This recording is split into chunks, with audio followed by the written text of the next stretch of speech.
Alexandre, bom dia. Bom dia, Raíssa. Bom dia, Bom Carolina. dia. O ministro Fachin é o relator de um dos recursos do ex-presidente Lula e já negou. Já negou de madrugada. Eu acho que foi um erro da defesa de Lula, né? Ou muito sonho, muita ilusão, né?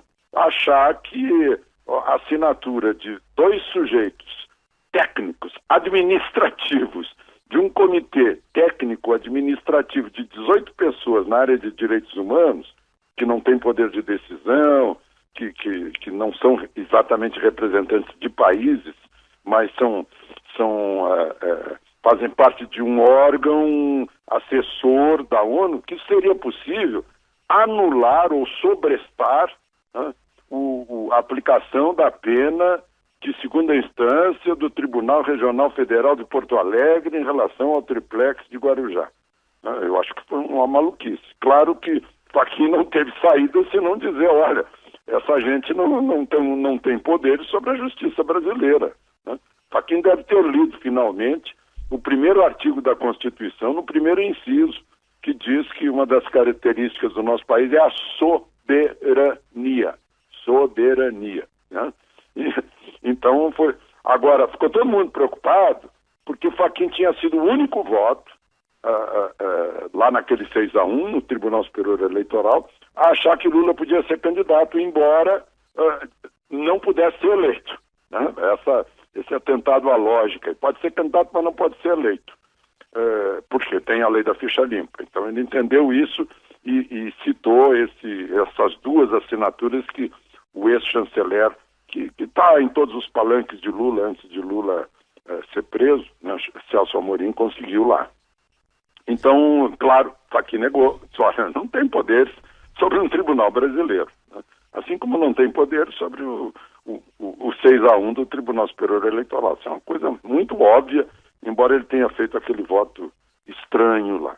E o outro processo, o outro apelo, o outro recurso ao Supremo, diz respeito ao 6-1 do Tribunal Superior Eleitoral, tentando manter Lula candidato. Mas isso está com o decano, com o ministro Celso de Mello. Então, continua havendo pouca esperança. Está se esgotando o prazo para o PT oferecer o candidato à presidência da República. Consta que o partido até já está preparando um acontecimento, um happening em Curitiba, para, enfim, lançar Haddad. Ô, Alexandre, o judiciário não tem parado com as eleições, né? Pois é, isso é Haddad, muito Alckmin bom. e Garotinho já sofreram reveses, né? É verdade. Está sendo muito bom, porque em outras épocas o Ministério Público se encolhia, se intimidava, olha, não vamos influenciar a vontade do eleitor, fazer denúncias apresentar denúncias em pleno processo eleitoral. Dessa vez não, dessa vez continua. E é tão grande a pressão da corrupção institucionalizada no país, envolvendo tudo. Governo, partidos políticos, legislativo, empresários, grandes empresários, políticos em geral, né? Que o Ministério Público, felizmente, continua trabalhando e a Justiça continua trabalhando. Condenou Garotinho em segunda instância, o Garotinho está lá, né? Esperneando de novo, agora literalmente, né? Aliás, só vocalizando, só verbalizando o esperneando que foi real quando estava sendo conduzido à prisão. Diz que vai continuar sendo candidato, sim, que é um absurdo, né? O sujeito quer ser candidato só no Brasil mesmo. O sujeito quer ser candidato e nega uma decisão da justiça e da lei e das instituições. É um contrassenso. Bom, e a gente vê que o Ministério Público de São Paulo, depois de ter denunciado Haddad por receber dinheiro para a campanha de Caixa 2, tem uma denúncia muito semelhante em relação a Alckmin, de receber dinheiro para a campanha de Caixa 2, no caso agora da Odebrecht. Né? Alckmin também sendo denunciado. E a gente vê aí a primeira prefeita de Ribeirão Preto condenada a 18, aliás, ex-radialista, né? Condenada a 18 anos e 9 meses de prisão, junto, na mesma pena, o secretário de administração dela. A acusação é de desvios de 45 milhões num esquema que envolveu o sindicato dos funcionários municipais, os 3 advogados do sindicato também condenados, 14 anos de prisão. O delator presidente do sindicato, 11 anos em regime aberto, né? E com bloqueio de bens de todos eles. Então a gente fica feliz em saber que a justiça está trabalhando, inclusive para indicar uma bússola para o eleitor. Diz, olha, tratam-se de corruptos sendo condenados, ou gente que está sendo denunciada, né? Tudo bem, na dúvida em favor do réu, mas a mulher de César não basta ser pura, tem que demonstrar essa pureza, né? Então, e candidato significa, é sinônimo de pureza, cândido, né? Branco. Bem lembrado, né?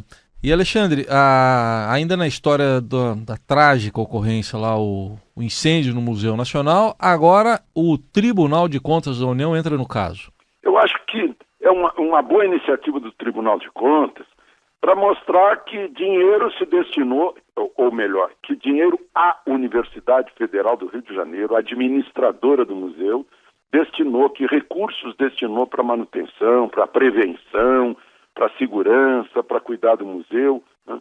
Porque há um movimento político, ideológico, para empurrar logo para o governo federal, né? Quando a administração ali próxima, a administração direta, é da Universidade Federal do Rio de Janeiro, que tem autonomia orçamentária e financeira, né?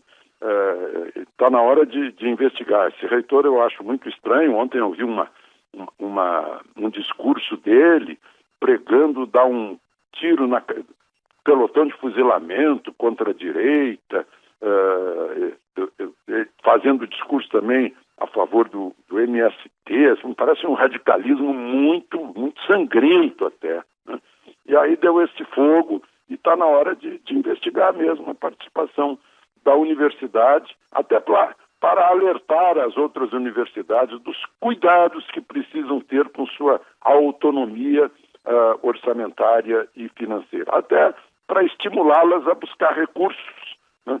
Se não vierem recursos federais, para não ficar aquela coisa estatizante pura, buscar recursos também na iniciativa privada, que isso é possível, como eu mencionei ontem, a Orquestra Sinfônica de São Paulo. Análise de Alexandre Garcia, que amanhã estará de volta ao Jornal Eldorado. Obrigado e até amanhã. Até amanhã.